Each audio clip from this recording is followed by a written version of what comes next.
A'udzubillahi minasyaitonirrajim. Bismillahirrahmanirrahim. Assalamualaikum warahmatullahi wabarakatuh. Alhamdulillahi rabbil alamin. Wassalatu wassalamu ala asyrafil anbiya wal mursalin sayyidina wa habibina wa syafi'i qulubina wa maulana bil qasim Muhammad. Allahumma salli ala Muhammad wa ali Muhammad wa ala ahli baiti thayyibin at-tahirin wa ashabihil muntajabin.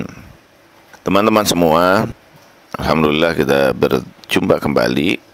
Kita lanjutkan kajian kita tentang filsafat Islam.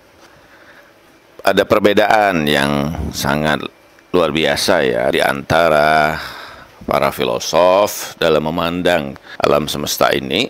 Umumnya para filosof muslim memandang Tuhan tidak begitu saja menciptakan segala sesuatu ini, bukan tanpa keterkaitan satu dengan yang lain, atau Tuhan tiba-tiba menciptakan jreng gitu, terhampar semuanya menjadi banyak luar biasa seperti pandangannya para sebagian mutakalimin.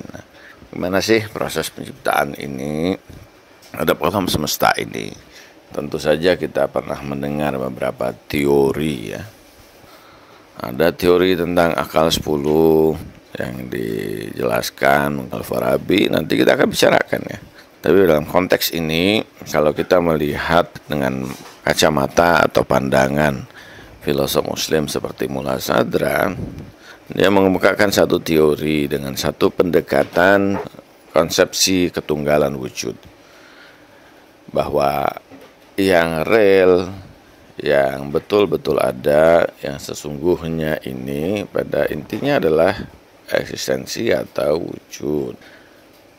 Selain daripada wujud, sebenarnya satu tidak ada ya. Selain daripada wujud itu dalam bahasa Arab al-adam, ketiadaan. Ketiadaan itu ya hakikatnya tidak ada. Yang ada ya hanya wujud saja. Wujud yang real, yang nyata, yang sesungguhnya ada. Untuk itu nanti kita bicarakan setelah pembicaraan kita ini ya.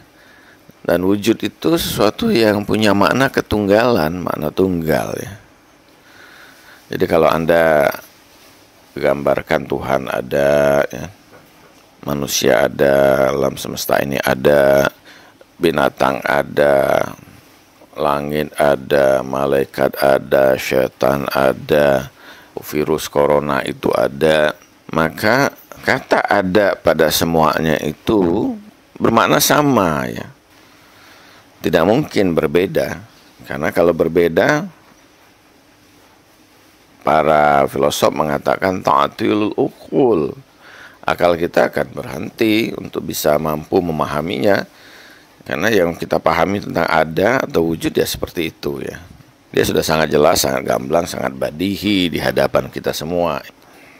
Wujud itu ya ada sih dalam bahasa kita, jadi kita cuman mampu memberikan pemanaan dalam bahasa. Semua kita memahami karena itu sudah sangat jelas ya, self confidence, sudah sangat gamblang di hadapan kita apa yang dimaksud dengan ada atau apa yang dimaksud dengan wujud ya. Karena dia tunggal, tidak bisa kita mengatakan loh, pada makhluk makna adanya begini, pada Tuhan makna adanya berbeda, seperti teorinya Asy'ari, karena tidak ingin sampai pada atau bertentangan dengan ayat laisa kamitslihi syai', sehingga mengatakan oh pemaknaannya berbeda gitu, kalau enggak sama. Sebenarnya bukan, itu tidak bertentangan dengan ayat laisa kamitslihi syai', bahwa hakikat dirinya tentu tidak mungkin ada sesuatu yang menyerupainya dalam hakikat dirinya, dalam hakikat ketidakterbatasannya ya. Tapi dalam makna bahwa adanya tidak ada masalah. Bukan hanya laisa kamitslihi syai', tapi tidak ada makna lain, hanya itu maknanya. Karena itu, bagaimana kita membaca beragam dan keberagaman yang ada ini? Arabi misalnya menggunakan teori wahdatul wujud, bahwa wujud itu tunggal. Wujud itu dalam satu kesatuan yang tunggal, Ini hanyalah satu bentuk konsepsional saja. Tetapi bagi para mutakalimin, ini ada dua ya, ada wujud Tuhan, ada wujud selain Tuhan. Ada dualitas pada wujud itu. Ini ditolak oleh para filosof dalam konteks wujudnya ya. Bukan dalam pembagian makna wujudnya. Dalam konteks wujudnya, hakikat wujudnya itu ketunggalan. Nah, dalam hal ini, Mullasadra mengungkapkan satu teori yang sangat terkenal, yaitu tashkik al-wujud, gradualitas wujud ya, atau gradasi wujud. Gradualitas wujud sih lebih tepat diterjemahkan ya, tashkik al-wujud ini. Seperti apa? Dia menggunakan pendekatan cahaya. Kalau kita lihat misalnya cahaya itu kan ada sumber cahaya ya, sumber cahaya yang memancarkan cahaya, dan cahaya itu terus pada tingkat awalnya, pada sumber cahayanya, pasti cahayanya itu sangat terang benderang, sangat luar biasa. Tapi terus ke bawah ya, terus jauh memancar gitu. Kita akan dapati bahwa seluruh hakikat yang memancar ini kita sebut sebagai cahaya. Kita sebut sebagai cahaya. Tapi cahaya itu pada saat yang sama, dia memiliki tingkatan. Cahaya yang paling awal yang memancar itu dia terang benderang. Kemudian dia kurang terang, ya, temaram. Sampai pada tingkat yang paling jauh kita sebut remang-remang. Apakah remang-remang itu bukan cahaya? Cahaya juga. Tapi dia sangat lemah cahayanya, intensitas cahayanya. Apakah temaram itu bukan cahaya? Cahaya juga, tapi intensitasnya dia lebih baik dari remang-remang, tapi masih lemah ya. Apakah terang itu bukan cahaya? Cahaya juga gitu. Apakah sangat terang itu dia cahaya? Cahaya juga. Apakah terang benderang itu cahaya? Iya, cahaya. Semua ada cahaya. Maknanya tunggal cahaya itu. Tapi gradasi tingkatan yang kualitasnya yang membedakannya, intensitasnya. Semakin jauh ke bawah dia semakin lemah, tapi semakin ke atas dia semakin kuat. Diistilahkan ini perbedaan yang ada itu hanya pada syiddah wa dha'afnya, prior and posterior ya. Intensitasnya yang membedakan, kualitasnya yang membedakan. Dia tunggal, tapi kualitas derajatnya yang berbeda satu dengan yang lain. Nah, hakikat wujud ini bagi Mullasadra sama seperti itu. Dia satu ketunggalan ya, yang memancar, yang gradatif, yang memancar bagaikan cahaya itu, tapi yang membedakan adalah kualitasnya satu dengan yang lain. Pada tingkat material ini dia biasa sangat temaram tadi, sangat banyak batasan-batasannya, dia sangat lemah wujudnya pada tingkat materi itu. Tapi pada tingkat yang lebih tinggi lagi, dia lebih kuat. Eksistensinya lebih padat ya. Semakin luar biasa sampai puncak hakikat wujudi. Jadi alam semesta ini satu ketunggalan. Dia terpancar dari hakikat yang satu dan semua bergantung padanya. Jadi kalau cahaya itu dari puncak cahayanya itu dipadamkan, ditutup cahayanya itu, sirna semua. Kullu man 'alaiha fan. Segala sesuatu selain daripadanya itu sirna. Semuanya pada saat yang sama bergantung penuh. Cahaya itu kan bergantung penuh pada sumbernya. Jadi kalau Anda nyenter itu senter itu kan, Anda lah yang mengarahkan senter itu. Anda matikan, hilang cahayanya. Semua.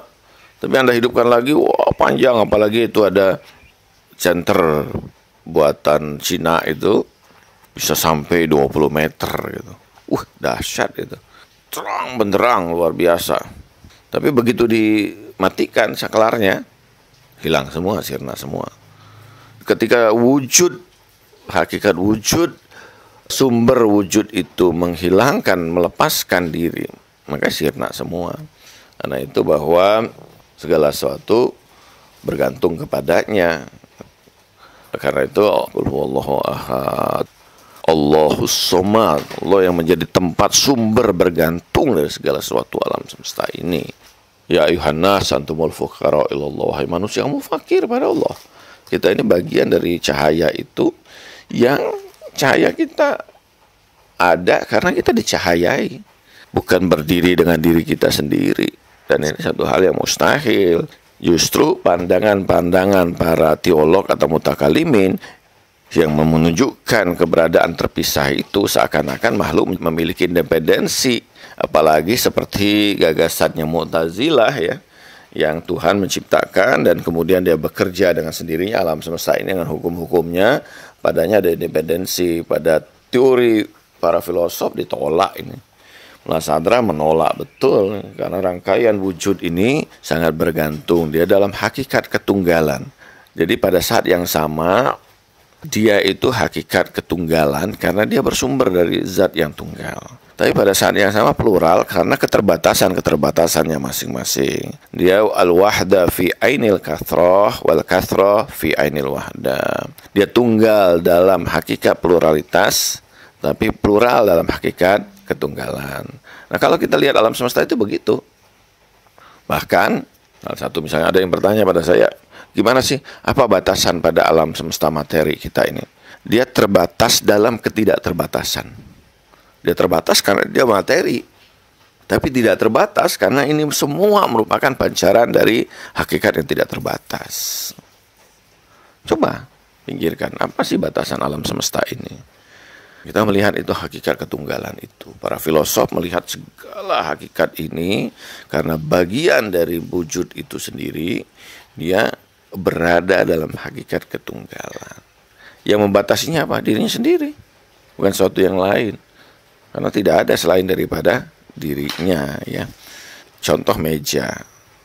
Apakah meja itu ada batasannya? Enggak, meja itu sendiri yang membatasi dirinya. Kita sendiri yang membatasi diri kita. Bukan ada di luar itu ada yang membatasi kita, enggak ya, enggak begitu.